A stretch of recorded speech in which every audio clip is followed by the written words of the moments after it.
Attorney General of the District of Columbia, Attorney General Karl Racine. I have to make sure that I pronounce that well in French, so we know that he's one of us. Brings over 25 years of experience as a practicing lawyer and good steward of leading law firms and organizations of the Office of the Attorney General. As the Attorney General's mission is to use the law to serve the people of the District of Columbia, Attorney General Racine advises the executive branch and other district agencies, defends the city in court, and protects the city's residents. His commitment to eco-justice was inspired by his parents, who fled authoritarian rule in Haiti to start a new life in the U.S., and by the attorneys of the civil rights movement, who used the law to make positive change. I also wanted to add that Mr. Racine earned his bachelor's degree at the University of the Pennsylvania and his law degree from the University of Virginia School of Law. So he's someone who experienced what it is in Haiti, tough time, and come here and want to change that in a positive way. So hopefully we're going to read a couple chapters of your book today. Attorney General, please welcome on stage.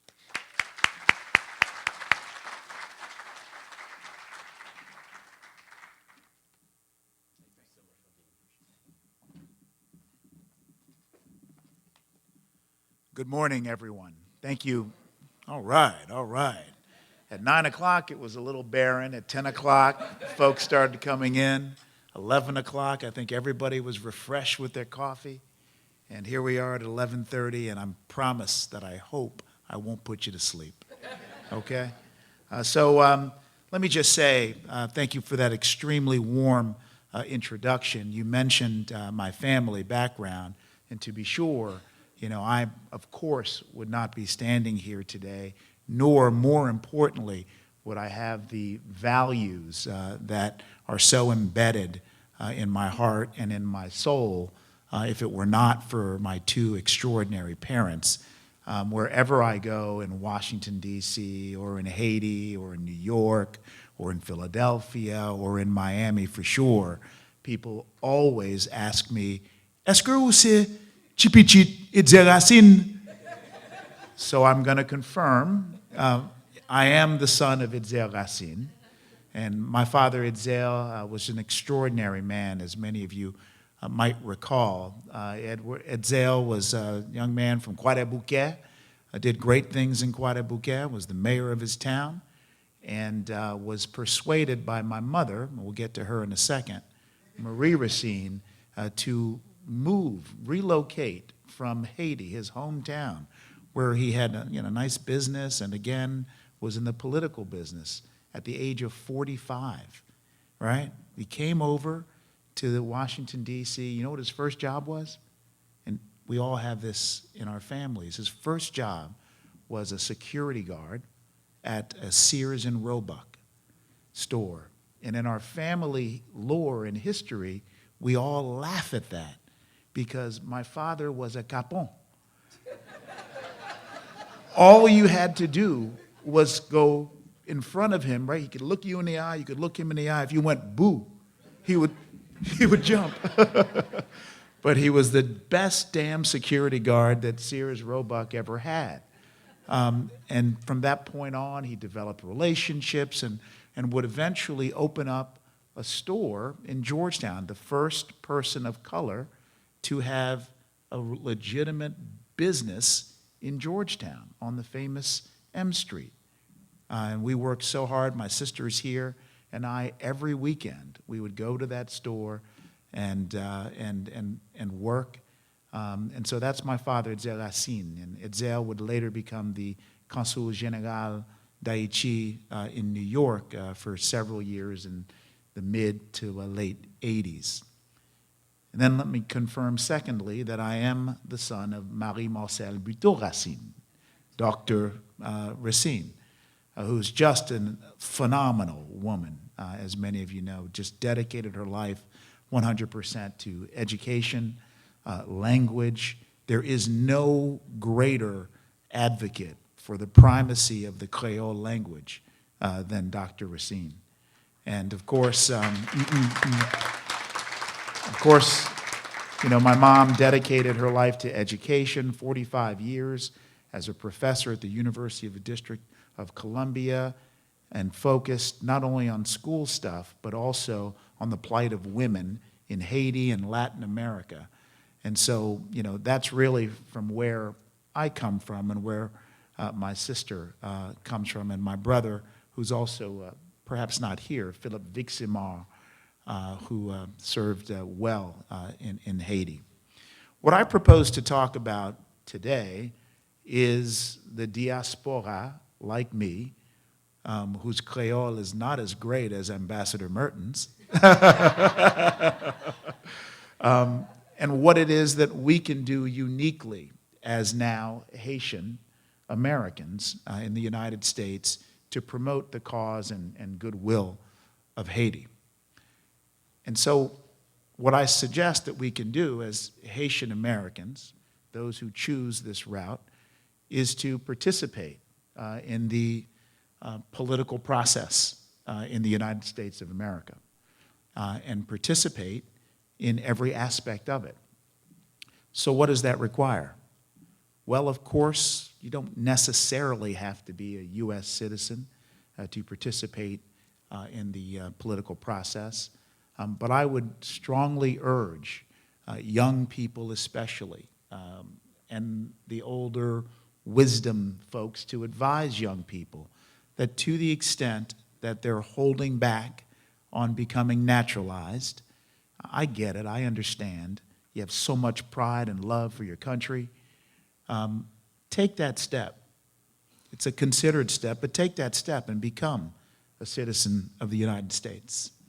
I can tell you, I took that step. I did it late. My mother and father always encouraged me to become a U.S. citizen. I had so much love and pride in Haiti, I didn't really understand why they were encouraging my sister and I to do that. And it wasn't until my father passed in 1991 that I decided to sign up and take the exam and later would become naturalized. And immediately when I went through that process, and I hope there's no cameras here, because as you know, when you go through the process, right, you have to renounce your citizenship of any other country. And because of quirks of law and perhaps just old-fashioned bias, there is no dual citizenship allowed with Haitians and Americans. So I remember being in that room when I had to renounce my citizenship, and I was looking around the court as an officer of the court for the bailiff because I didn't want him to see that I was crossing my finger. And I said, I will fight and defend and protect. I said, United States and Haiti at all times.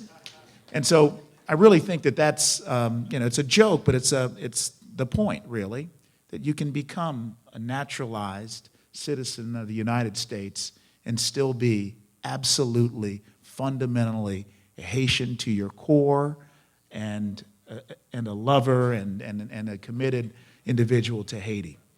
Okay, so I'm talking about getting involved in the political process. There's so many ways to get involved in the political process. I'm talking about it from the perspective of the traditional route, becoming naturalized. After you become naturalized, what do? You damn vote every single time there's an election, okay? I remember when I got the right to vote, and I've never missed on any election, I'm always the first person at the precinct. The precinct is going to open at 7 o'clock. I am there at my Starbucks coffee at 6:15 waiting for that privilege to cast a ballot. I also make sure that, like my parents told me, I do my research and study all the candidates. And frankly, if there's not a good candidate on a particular slate, what I do is I write someone in, okay, who I think would do the job well, because voting is serious. It's serious because elected officials have the power to make important decisions that impact the lives of real people, okay? So again, naturalization, it's not a bad thing. Voting, always a good thing. And being involved in the political process, a great thing. I think we're on the dawn of an extraordinary horizon where you're going to see in the coming years, I think, a plethora of Haitian American politicians entering into the political class. And we're seeing it already. In Utah, of all places, right? Congresswoman Mia Love, a Republican, fabulous, right?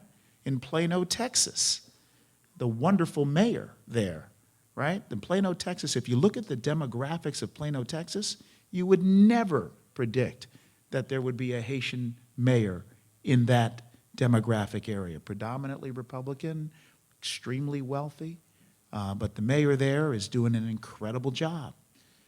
And I think that there's something unique about Haitians that qualifies us for politics. Our country is extremely, as we know, diverse. Our country has many international visitors and residents. In short, Haitians, what's the word in Creole? Nous-mêmes, nous c'est moun qui kon débrouiller. Nous kon débrouiller avec tout le monde. Pas vrai? And what is a politician other than someone who can really relate to people, get their confidence, and then go about, really implementing a political agenda that provides for opportunity. So I'm really talking to some of the younger people here, and then also the older folks who can advise young people. I really think that the road of entering politics, while not easy, is a worthwhile road. And I think if we look at our friends in the community, our Jewish American friends, and you see how well they've done in the United States and how well the relationship between Israel and the United States is because of those close and important ties. If you look at Irish Americans and how well they've done, the reason why Ireland is a much safer place today than it was decades ago, frankly, certainly is because of the Irish, but it's also because of the unique relationship that America had with Ireland. And I think that as we continue into the future with more Haitian elected officials, you will see an opportunity for Haitian American elected officials to better engage with Haiti on a political basis that assist in the elevation of not only human rights, but economic opportunity for Haitians. And so I know that every single day that I go to work, I remember what a very dear friend of mine told me, which is that every single day you make a first impression. And so my goal every single day is to make Itzel Racine and Dr. Racine extremely proud. My goal, furthermore, is to make every Haitian American, every Haitian in Haiti, and anyone who loves Haiti extremely proud to know that this elected official is going to conduct his business with honor, with integrity, and with a deep commitment. And so I really reach out to the young people, and I encourage you to shed your privacy, right? Take a risk and get out there and be politically active. And if you feel like you have a mission that's worth, spending your life on, you can actually accomplish great things through elective office. That's my comment, that's the chapter, and that's the end. Thank you.